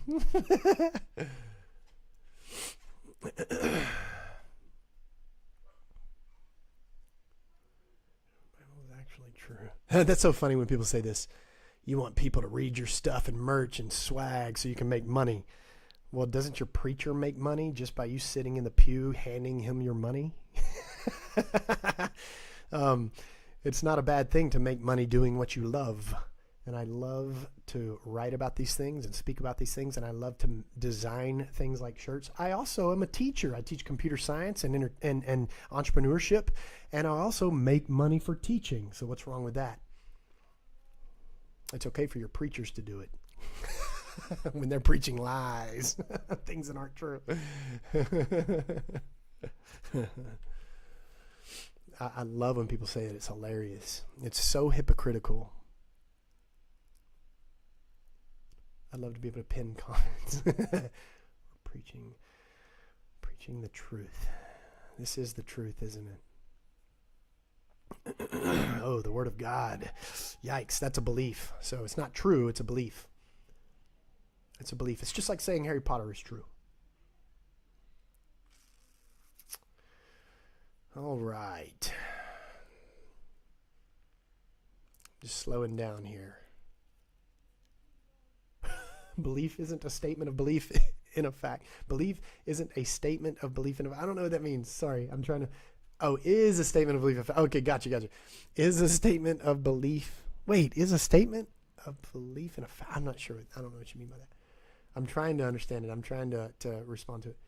Thank you, True Wisdom. I appreciate the roses. I respect your beliefs, brother, but I would disagree. But I don't believe anything. So I appreciate your comment and being kind, but I don't believe anything. So I'm not sure what you think I believe, but I don't believe anything.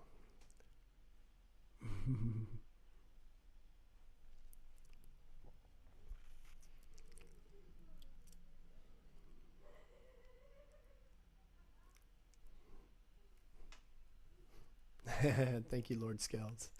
Good night, my friend. I appreciate you. What do you think about the charismatic word of faith? Oh, it's emotion and hype and desire. He's so angry. Skyhawk, I know. Isn't that funny when people say stuff like that? Do you believe that Jesus existed? That was a comment I saw pass, and I've talked about that already, but what you read about Jesus in the New Testament is a fabrication that Jesus did not exist. Was there a guy named Jesus that the stories are very, very, very extremely loosely based on?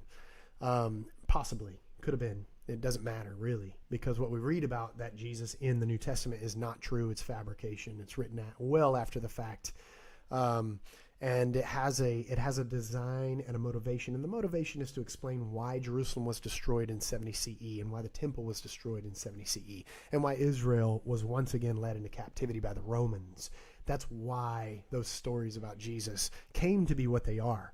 And their answer is, well, that was judgment. That was God's judgment, the destruction of Jerusalem.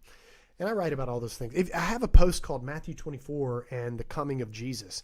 And I talk about a lot of that in that post. So if you go to rickquestionsthings.com and look for a post called Matthew 24 and the Coming of Jesus, I think you will find that pretty interesting. If you disagree with it, that's fine, but read it and see what you think. Because most Christians don't like to read things that contradict their faith, their belief. And I've written several things that contradict their belief, and I think very intelligently and intellectually. So so I invite you to go read those things. Matthew 24 and the Coming of Jesus is what that post is called. But if you don't care about those things and you really want to hear what I have to say about existence and the meaning of life and those kinds of questions and things like that, you can read. I have a post called The Return to the Source, Searching for the Meaning of Life. I have a post. I've been writing through an ancient Zen poem called the Shen Shen Ming. And so those posts, there are 4 parts so far that you can read. The latest one is called Rock Streams. There's a post called The Deep Truth of Reality, which I really enjoyed writing. And I give a couple of analogies about reality, the nature of existence, and who we really are. We're not just these little entities, these egos. That's an illusion.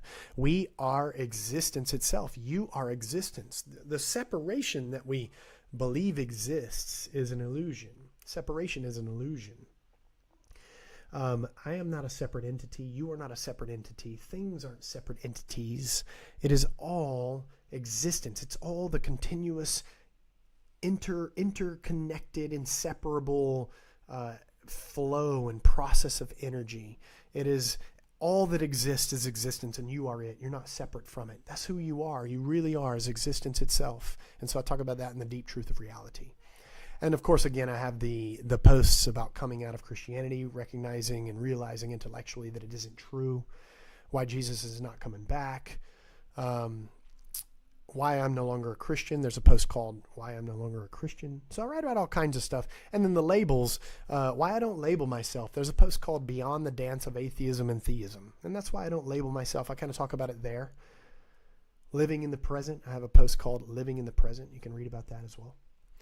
So go to rickquestionsthings.com, check that out, and reach out to me through the website. You can contact me directly through the website, through rickquestionsthings.com. Let me know what you think. Ask questions. Take it easy, man. Don't fall anymore. Yeah. Thanks, Bustin. I'm about to head out too. I appreciate you, dude. I love you, man. Thank you. I'm going to try not to fall anymore. All right. Yeah, I do need to go ahead and call it quits as well. But I enjoyed this. I love you all, no matter what you believe, no matter what position you hold, whatever you think of me. I don't care. I love you anyway. It doesn't matter to me. I enjoy these lives. I enjoy the comments. I enjoy even the parrots. Thank you, Skeets Ding Dong. Thank you. I appreciate you.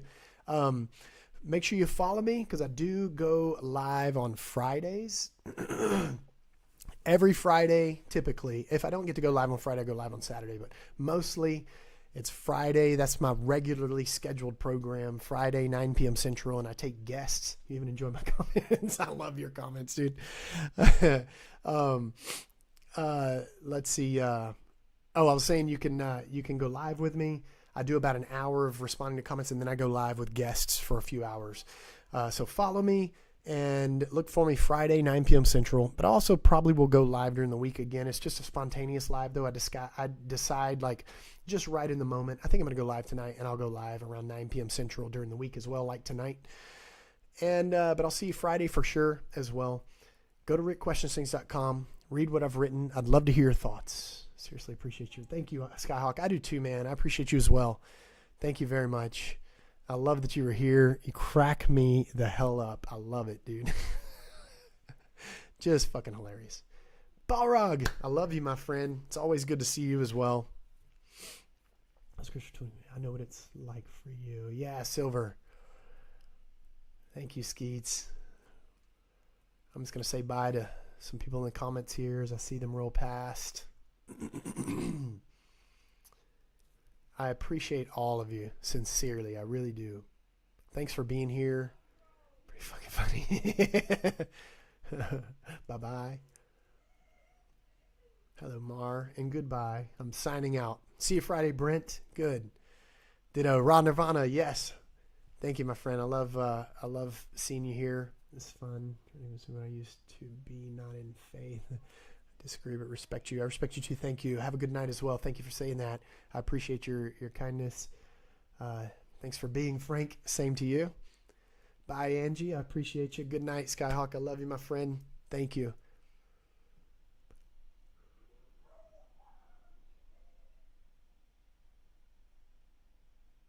I didn't say vibes, but that's cool. I appreciate the vibes. All right. Good night, Timo. I appreciate you. Thank you. Thank you. I am, by the way, for those of you who are regulars, and you're always here with me, and I love you, and I appreciate you, I want to start a regular Zoom meeting, by the way. My temple's destroyed when swelling.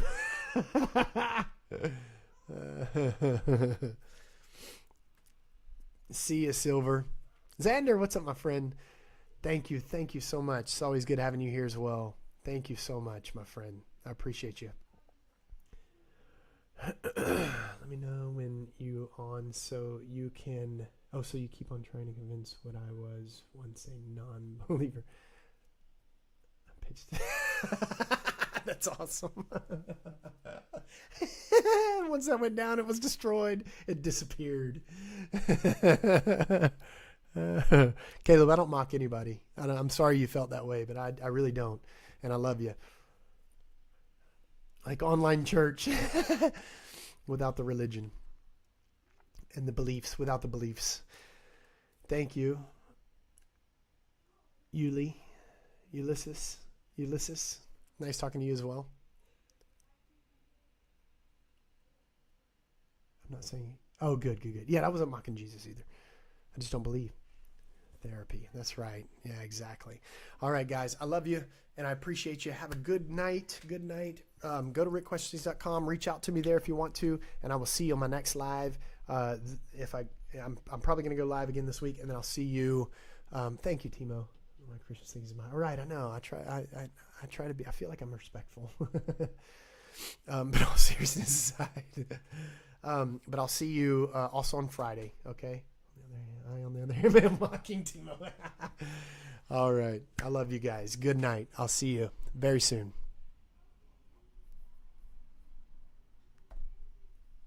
All right. Good night, YouTube.